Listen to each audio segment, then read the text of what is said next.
Good evening. I'm Micki Leader. I'm the Chair Emeritus of the Jewish Film Festival and tonight's moderator. I'll start by taking a moment of silence for the victims of the Tree of Life massacre and read their names. And if we could all just remember them. Joyce Feinberg, Richard Gottfried, Rose Mallinger, Jerry Rabinowitz, Cecil and David Rosenthal, Bernice and Sylvan Simon, Daniel Stein, Melvin Wax, Irving Younger. May their memory be a blessing. Mm-hmm. I'd like to introduce our panelists now. You're joined tonight by some wonderful people.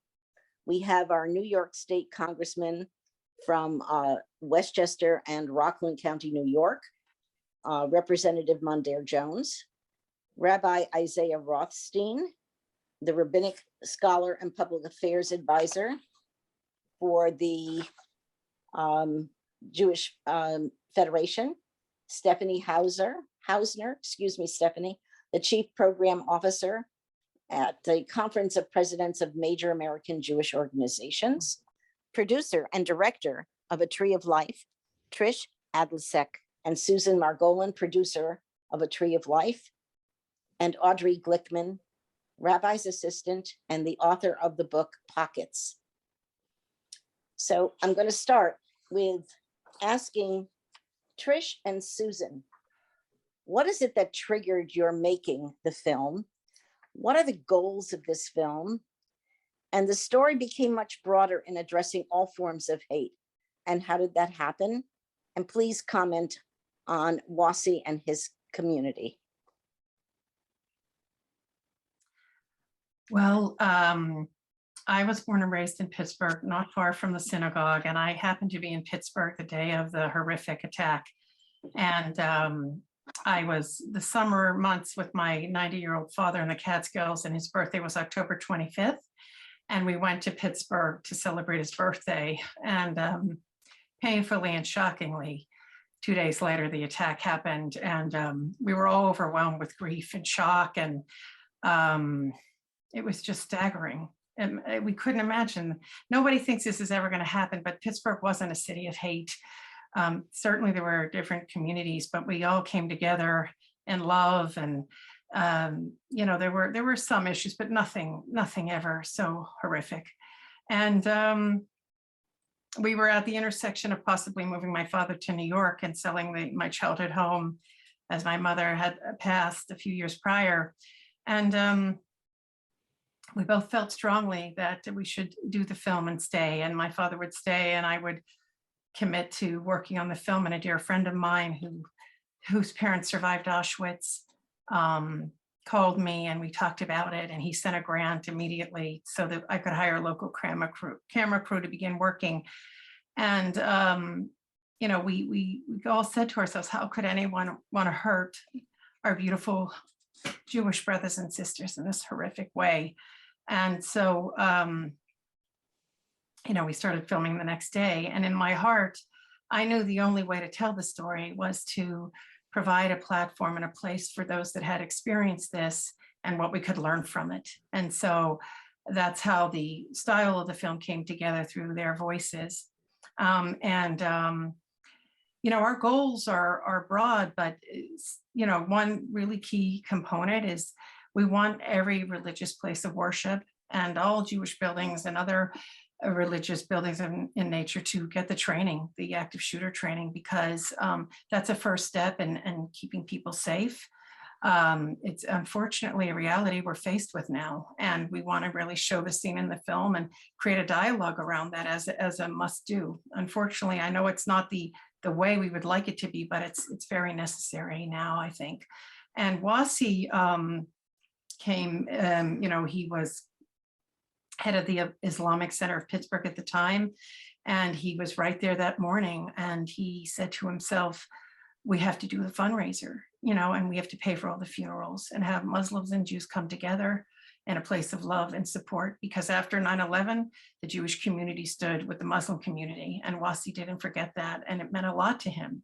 And he was incredibly successful and taking care of all the funerals, and it was deeply meaningful to the families. And I think beyond the tangible item of trainings, we want to create a really powerful impact campaign and education campaign where we take the film not only across the country, but internationally.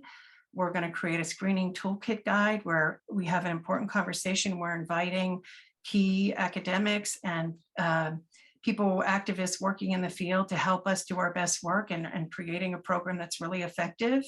And we're in that process now. And we are going to have a global platform for the film, and we're in the process of closing that arrangement. So we have great ambition for the project, and we intend to do something about what's happening with the volume of hate crimes in America. And I'll just say this, that as artisans, by sharing a lens into the lives of others, we feel that art has the power to reach people and change hearts and minds and activate people to get out there and stand up, and that all people should stand together. That everybody should stand with the Jewish community, the African-American community, the Asian community, the LGBTQ+, and the Muslim community, and so on. So that's overall our goals and the reasons why we all came together. And I'll turn it over to Susan. Thank you, Trish.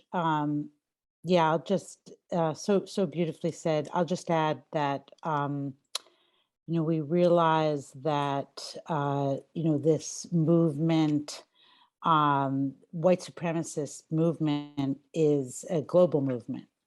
And, that we need to bring communities together to fight against this movement. The Black community, the Muslim community, the Jewish community, across the globe, because, social media has really strengthened the power of the white supremacist movement to, to become a truly global movement. So Trish and I are very pleased that the film will be seen globally, and will have a very, special focus on communities in need within the US as well. Thank you very much, gals. I'd like to direct this now to the Congressman. How did the film affect you? Who do you think should see this film? And how much does the issue of gun control have to do with these murderous events? Well, first, I want to thank you, Micki, and JCC Rockland for having me. Reckoning with and addressing the realities of anti-Semitism is extremely important to me, as you know, and I'm so grateful that we are using this incredible film as an opportunity to discuss a very important issue. I am reminded, of course, of the horrific act of anti-Semitic violence in our own community, when Rabbi Joseph Newman was killed while celebrating Hanukkah back in 2019. And of course, we know that incidents of anti-Semitism have been on the rise over the past several years. We've all been paying attention to that. As a Black American, I'll just say I feel a particular kinship with my Jewish neighbors, my Jewish brothers and sisters. As Dr. Martin Luther King Jr. once said to the American Jewish Congress, our unity is born of our common struggle for centuries, not only to rid ourselves of bondage, but to make oppression of any people by others an impossibility. So, one of the messages that I want to get out is that no one should have to feel afraid to be Jewish. No one should have to live in fear because of how they worship, what they look like, who they love, or who they are. And so for those reasons, this discussion could not be more urgent or more important. And I'm grateful to have the opportunity to have this discussion with you all. On the subject of gun violence, I was in 6th grade when Columbine happened. So I'm of the generation that saw gun violence in schools, houses of worship, and public gatherings as they were becoming normalized. And I think now too many people are numb to this. But our nation's gun violence crisis is not inevitable either. We have the power to end gun violence through common sense measures like background checks and red flag laws. Earlier this Congress, this congressional term, my Democratic colleagues and I passed several bills in the House, several, to enact common sense reforms like universal background checks that will save lives and that have the support of the vast majority of the American people. But because of the arcane filibuster, these proposals were all but dead on arrival in the Senate, where many of my colleagues opposed this kind of common sense legislation. Ending unfettered access to guns is not going to end the pandemic of hate, and we should not fool ourselves that it will. But my sense, and I think the data bears this out, is that it will go a long way to stopping the most extreme and deadly examples of violent extremism. And that includes, of course, anti-Semitism. And finally, everybody should see this film. Everybody should see this film because the threat of anti-Semitism is a threat that is one impacting all of humanity. If you think, by the way, especially as a member of another community that historically has been marginalized, that the threat of anti-Semitism is somehow divorced from other threats, then you are sadly mistaken. And I hope that we get to talk about that as well. I'd like to ask Trish, we had a little conversation about this previously, but can you enlighten our audience? Why did you choose to include the gun shop and the interview of the gun shop owner? After she relates to us, Stephanie and Rabbi and Congressman, if you have any other comments, please feel free to add them. Thank you, Micki. And again, thank you for hosting the film to the JCC of Rockland County. We're incredibly honored to be here. I was filming Barry Werber, who's one of the survivors in the film, in his choir class at the JCC in Pittsburgh.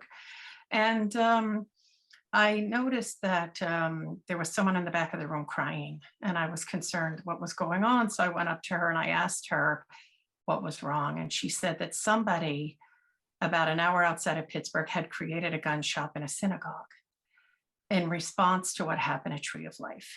And it was a few months after the attack. And I was just, this is like an incredibly insane thing to think could be possible. And so I asked her where it was, and I told the crew that we were going to go there immediately after finishing filming this choir scene. And I started Googling it, and I saw that it was a former synagogue. It was a Baptist church and then went back to being a synagogue. And the owners really loved the building and put a lot of money into restoring it. And at one point they had a internet cafe, cappuccino shop in a town that was really not viable for such a business. There were no universities or young youth population. It was, I think, more of a maybe like working class steel town remnant. And I asked the soundman to put a wire on me, microphone, and I went inside. I said, I'm not sure what I'm walking into, stay outside. And if something goes wrong, call 911. I wasn't sure if I was walking into a volatile situation or not. And I went in and I just started talking to the owner, as you see in the film. And I asked him, I told him what I was doing, and I asked him if we could have a conversation about, his feelings about selling guns and the impact it has on community and people. And being an hour from Tree of Life, that it was offensive to see the religious symbols in such a place of business. And I wanted to see if he would be able to create a bridge on that and have an understanding that we could come to an agreement to take the religious symbols down.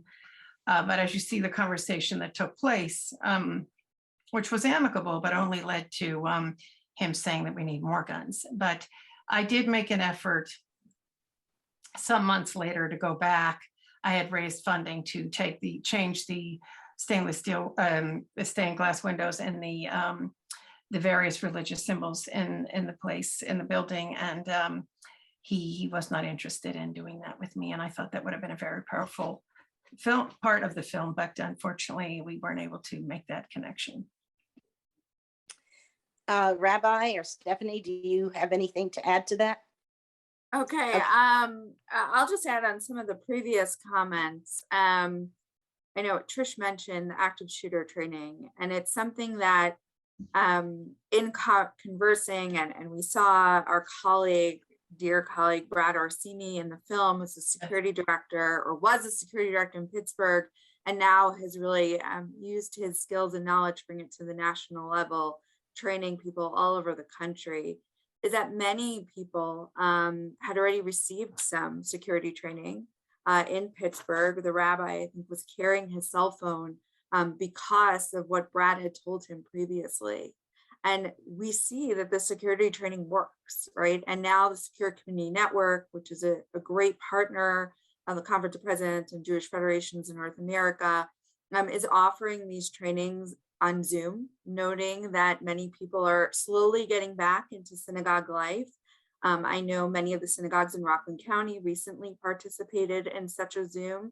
It's important. The first thing, the first time I went back to a synagogue after the Tree of Life shooting, which was the following Shabbat, because I go to synagogue pretty much every Shabbat, everyone's looking around and thinking about where would we go, right? Where's the nearest exit? What would we do?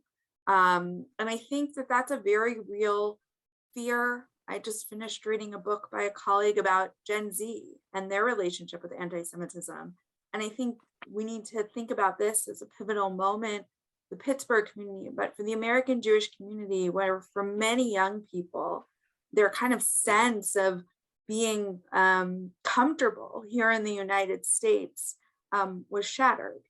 And thinking about hate and anti-Semitism and violent anti-Semitism and how that could relate to their life is something we all need to be thinking about. So I really applaud the mention of that, and I'm glad it was included so many times in the film, the active shooter and security training. Thank you very much. Let me go on to the next question. Congressman, what steps should we take specifically? What can Congress do for working towards all of these issues and to ameliorate them? Anti-Semitism, hate, gun control. I think as a society, we've got to be educating young people on the history of anti-Semitism and the Holocaust, because that's essential in protecting our society against the kind of violent white supremacist ideology that led to the attack on the Tree of Life Synagogue. Unfortunately, the same people looking to prevent schools from teaching young people about the realities of slavery and Jim Crow are also looking to strip the Holocaust from curricula as well. We see that assault in our schools all across this country. We also need to protect religious institutions from the threats that currently exist. And so that's why I'm so proud to support the nonprofit security grant program, which many synagogues and Jewish community organizations in Rockland and in Westchester benefit from. After the anti-Semitic attack at the Congregation Beth Israel Synagogue in Colleyville, Texas, I led a letter alongside 34 of my colleagues urging an increase in funding for the program.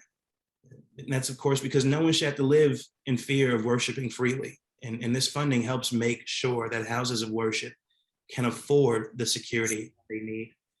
Earlier this month, I was also proud to help pass an appropriations bill that increased funding for the nonprofit security grant program to $125 million, which represents a significant increase over the $90 million in last year's budget. Congressman, part of what you just mentioned would also unfold having federal government support by mandating and fully funding Holocaust and anti-hate education curriculum so sorely needed in our middle school and high school populations. We could even be working with Southern Poverty Law Center, who has Teaching Tolerance magazine and teacher curriculum. We need to make sure every state has that mandate and that they will carry it out and they'll have the funding to do it.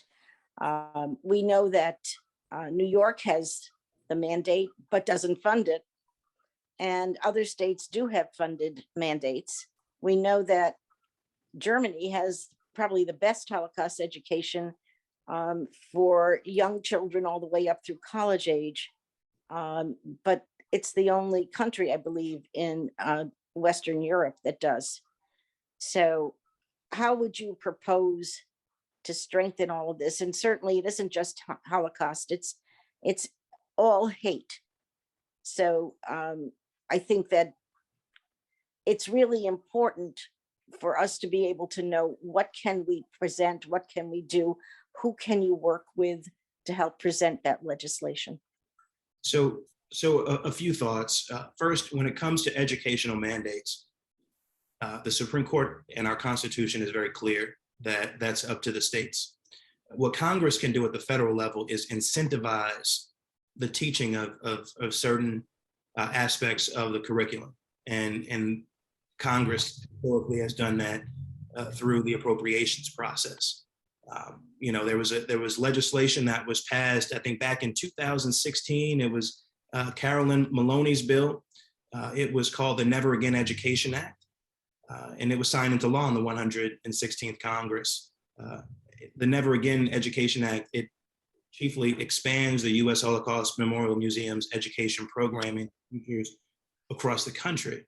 And it requires the museum to develop and disseminate accurate, relevant, and accessible resources to improve awareness and understanding of the Holocaust. But of course, we need to go further than that. We need to make sure that we are leveraging both at the state level and federally opportunities to ensure that every kid, especially in these states where we've seen an assault on the history, not just of this country, but of other places in the world, including Holocaust education.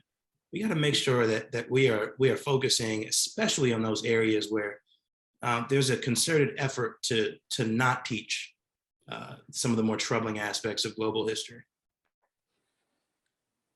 Thank you. Stephanie, do you have anything you would like to add?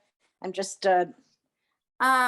So the Holocaust education, as the Congressman said, is mostly done on a state-by-state level.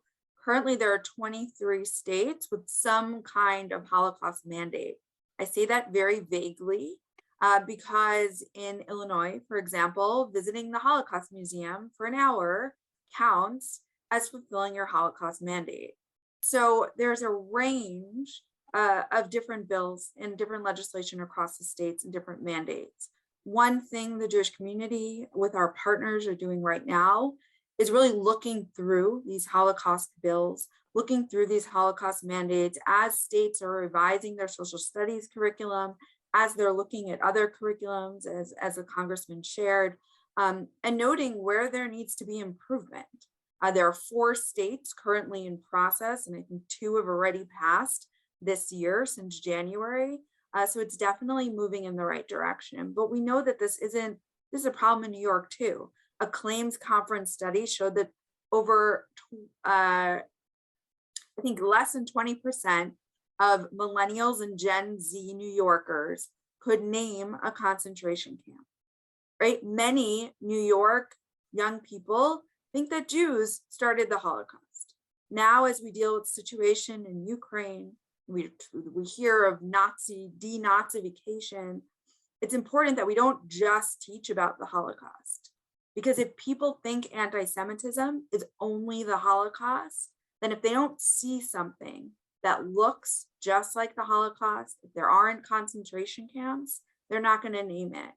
And when the Congressman mentioned Colleyville, one of the issues that happened in the immediately aftermath of the shooting was the FBI said, we don't believe that this had anti-Semitic intent. But they targeted a synagogue and, for particular reasons. And so part of what we need to do is not just educate our young people, but we need to educate law enforcement. We need to educate on every level of government. We can use the IRA working definition of anti-Semitism to train and educate people in federal government, state government, and county by county. And it's something that we are working on with our partners at Jewish Federation and Ideal and Hadassah and AJC and plenty of other organizations to ensure that people know what anti-Semitism is. Thank you. May I interject a thought? Yes. So as we discuss the gun shop and the jolting image of guns Audrey, inside. I have a question. Audrey, I have a Yes. question that's directed to exactly that. So if you don't mind, we'll Well, bring so you I'm back. coming around to what was just said. It all brings it around. Jews have been othered since Exodus 1:8. Rabbi, is that correct? I think when the Pharaoh who was then in power forgot why we were in Egypt and said, who are all these strangers? Let's enslave them before they overtake us. So that's a long history that we have, but we have more history as being people, as being exactly what Trish's film shows, that we are just people. We do things like normal individuals. We don't just hang out being Jews, whatever that means, the same as Black people don't hang out being Black. It's something that people who have prejudices think that we do, whatever it is. We don't. We are people, and we're more than just an oppressed people. And so maybe that image of the gun shop could be taken as strength. There are guns in that synagogue, and we're a strong people. Or on the other hand, I'm being semi-rabbinic here, I guess. On the other hand, maybe we could go forward and say, let's put forth that we're more than the Holocaust, that we've done X, Y, and Z, and please come and join us, which actually is the relationship that the Jewish community here had with the Muslim community. We were friendly with them for many years and had joint events. It can go forward beyond that. So I'd like to posit that maybe we should go beyond just Holocaust education and what is hate and go toward peopleness of everyone. And I might add, Micki, if that's all right. Certainly. And shalom, everyone. Just it's good to be here with friends and neighbors, and just to the idea of shalom, may it be truly for each of us in our own selves, in our families, in our communities around the world, in the Ukraine, and may Ukraine be a sovereign country in all its borders. And as we come together, just on that last point, Audrey, about this narrative of the Exodus. We know we're about 3 weeks before the holiday of Passover, and that line that you were phrasing, where Pharaoh wakes up and realizes, whoa. Actually, what starts, the rabbis actually say, when you look at the narrative, it shows you how a system of oppression is built, hierarchies are created, and it's not, the line actually doesn't say that Pharaoh wanted to enslave them. It first says that Pharaoh wanted to outsmart them. And this idea of a system of oppression, whether it's anti-Semitism or racism, the system sometimes is hard to track. You know, some of the scholars of equity work have the 4 I's, that there's, for any system of oppression, there's ideological, there's interpersonal, there's institutional, there's internalized, and the ideological. Pharaoh starts with the ideological. And I just want to raise it because we're speaking so much about education, and truly at the core of and you raised this, Susan, also, and it's raised in the film, about white supremacy, the ideological idea of hierarchy, of one grouping of hierarchy over another group.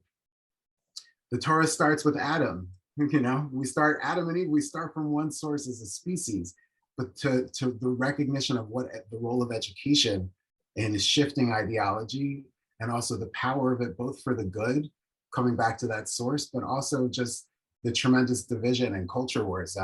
Congressman Mondaire, you mentioned the pandemic of hate, you know. Some Jews like to say that anti-Semitism is the most ancient form of hate, but really, Cain kills Abel, the first siblings on planet Earth. In the narrative, 2 siblings. Hate is really the most ancient form of hate, and it starts with ideas. I think Deborah Lipstadt uses the idea of the conspiracy theory. And so too with race and racism, and so much, the antidote, so much of it is rooted in education. And that's why it's so sad to see the division around legislation. I lean to my colleagues who have way more expertise on this, but the role of even fighting of what knowledge people do have or don't have, it goes back to the source, you know? Thank you. I want to make sure I leave enough time for the congressman because he doesn't have a hard stop for us. Congressman, how does the situation in Ukraine impact us? Please comment on the spread of worldwide anti-Semitism and the growth of hate around the world in the extreme, and how it leads to genocide. What can Congress do to halt that spread? And obviously, the world's eyes and attention are on Ukraine today, with all of those incredible people in Brussels.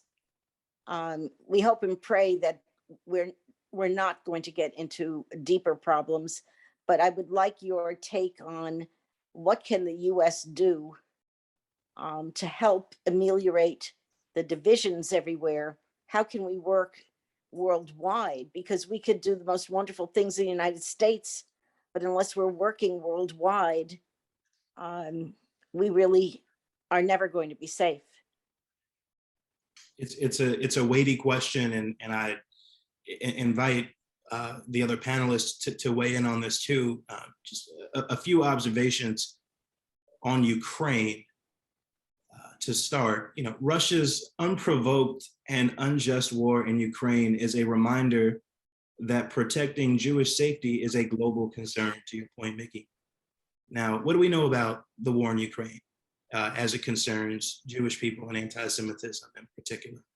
We know that on February 23rd, Vladimir Putin, as Stephanie mentioned, he invoked the term denazification to explain his invasion of Ukraine, which, by the way, is a nation led by a Jewish president, as we know. Mhm. He stated that the purpose of Russian military operations is to protect people facing humiliation and genocide perpetrated by the Ukrainian leadership. But we know that nothing could be further from the truth, right? Russia has used, in this case, anti-Semitism as an instrument to influence domestic and foreign public opinion in its conflict with Ukraine, which, by the way, is a technique that can severely harm Jewish communities. The dishonest use of the language of denazification as pretext for the invasion of Ukraine, and the shocking attack of Babin Yar on March 1st in particular, which is a Holocaust memorial, is a reminder that we must be vigilant as to the safety of Jews in Ukraine. It's why earlier this month, I led 70 of my colleagues in a letter calling on the Biden administration to dedicate sufficient resources and attention to Ukrainian Jews and members of the LGBTQ+ community, which have historically faced violence and persecution under Russian rule and occupation, as we assist Ukraine in this conflict.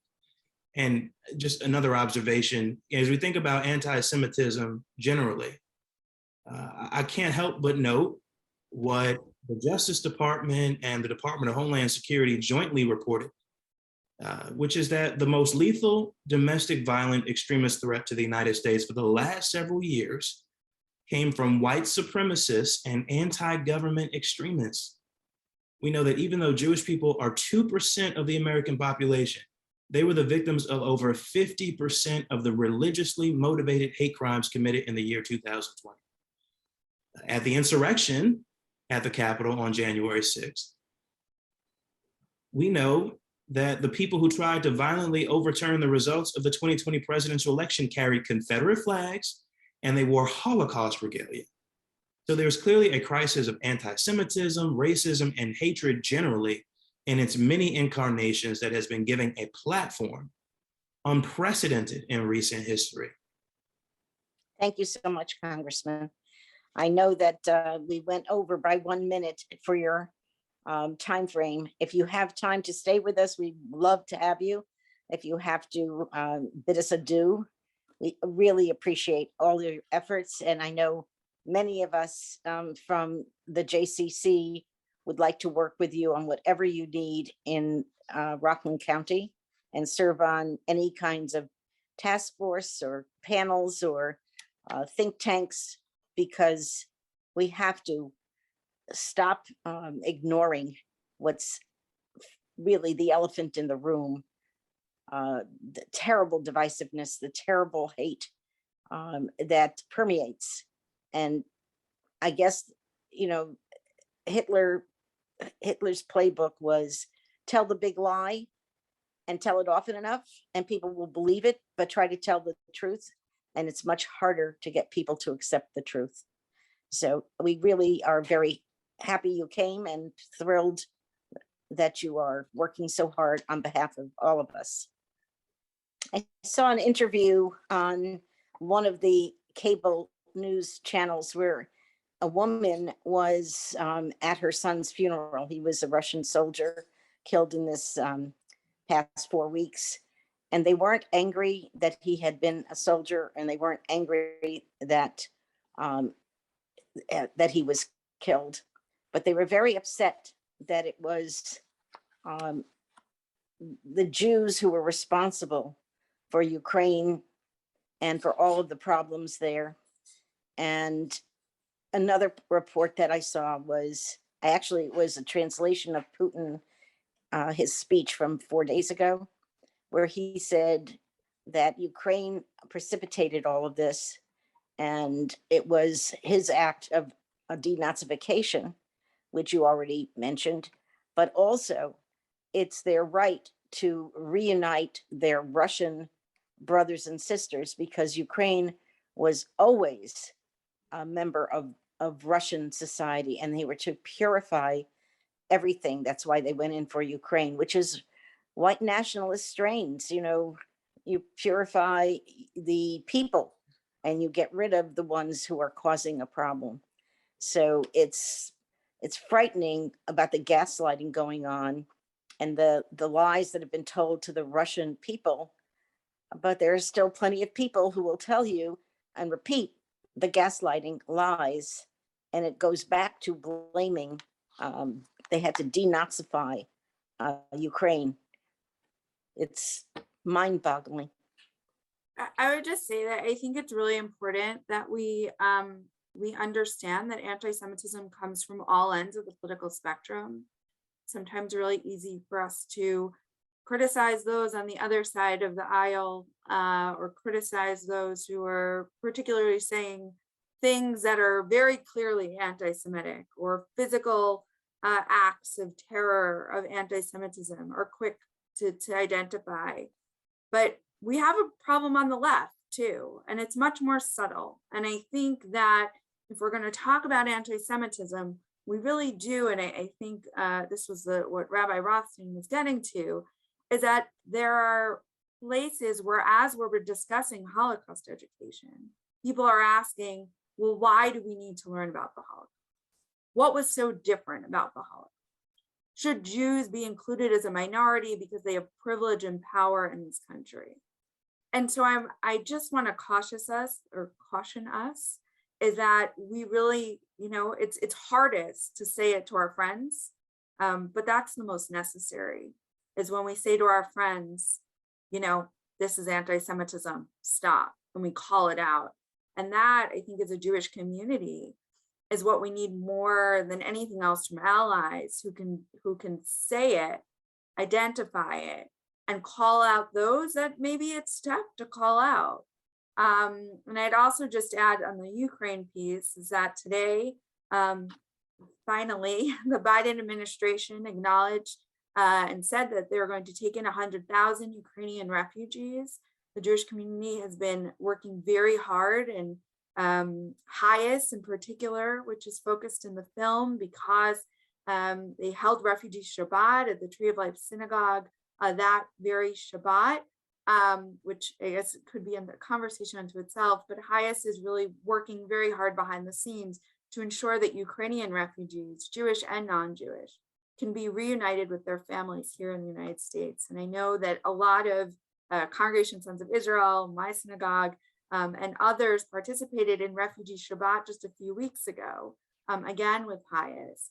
and really pushed on allowing Ukrainian refugees, allowing Afghani refugees, and bringing them into our community. And I think it's so important that one of the lessons that comes away from this film and that comes away from this horrific incident is that we as Jews are going to continue to stand up for what we believe in.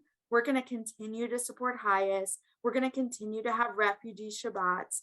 And we're going to do that because it's within our Jewish values. And we know as Passover comes, we were strangers once, and we will welcome the stranger. That's a perfect segue for Rabbi when we had our talk on Tuesday morning, talking about the very dangerous and precipitous balance between making sure our places of worship and school and community centers of all religions are really fortified and security conscious, and then welcoming the stranger. Can you discuss that, Rabbi? Yeah, thank you, Micki. I mean, it's unfortunate to realize that the needs right now of our Jewish communities and under other marginalized groups who are under threat around hate crimes and otherwise, it's sad to realize that the Jewish community right now is mirroring many Jewish communities around the world post 1948, 1967, and seeing what's taking place in America. It's truly heartbreaking. And what we're seeing also now is this is one of the largest infrastructural investments that organized Jewish communal life is making, arguably since the fall of the Soviet Union in the 90s and otherwise. And, in addition to what Stephanie shared and Congressman shared about the nonprofit security grant program and with FEMA, there's also just Jewish communal life really through the partnership of Live Secure through federations, along with the work that Stephanie does with CJP, along with the work that's taking place with the Secure Community Network, CSS, the volunteer sector that's involved in this. We're seeing that while we train our communities, while we build capacity for our communities, there's a tension point about by putting up walls, by putting up cameras, by putting people in front of doors. Not all people receive security apparatus the same way. And the ideal is that we're not seeing it as in conflict. That we should really find the concrete ways to ensure that our communities are safe and secure, while also ensuring that we're still keeping in mind the social and cultural diversity of our communities, the people who are a part of our communities, and then also truly how we still are able to cultivate that sense of belonging. And that those are the efforts of the organizations that are really leading these security efforts are to hold those sensitivities. And at the end of the day, as we discussed, like some of these ideological issues or how we mitigate biases, workshops don't really you can't. It would be great if we could end anti-Semitism or racism or other forms of biases and discrimination through a workshop, but it's actually the ongoing commitment to the work and the ongoing engagement, ongoing training and developing leadership competencies around these issues. And so there's honestly incredible leadership who are guiding these efforts, especially during such a difficult decade we've had of unprecedented spikes in anti-Semitism and racism throughout the country. Audrey in the movie talks about how she couldn't call when she and the other man escaped at the very beginning and were able to hide, and she could not call 911 because she left her phone on the pew. Audrey, you want to talk about that? And also, I will tell you that as a result, she has a book published and it's called Pockets in Women's Clothing. This is my book. Audrey? Thank you. Thank you for letting me plug my book. Yes. Since then, I make certain that I'm wearing something with pockets big enough to hold my phone. And we have even talked rabbis into carrying phones that are available for use readily, because it's a matter of safety. And I truly think that women's clothing should by now be made with pockets big enough for the cell phones that we all carry. I'm still fighting that battle. And I had been writing that book for 4 years prior to the shooting, and the shooting actually gave me the ending to the book, which I had been struggling with. And then that's when I published it. That we don't carry people's phone numbers with us. Brad Orsini's phone number had been in my cell phone, but I was leading the service at that point. And so my purse holding my phone was over there. I was over here, and the shooter came in straight ahead of me, and I went that way and didn't have my purse.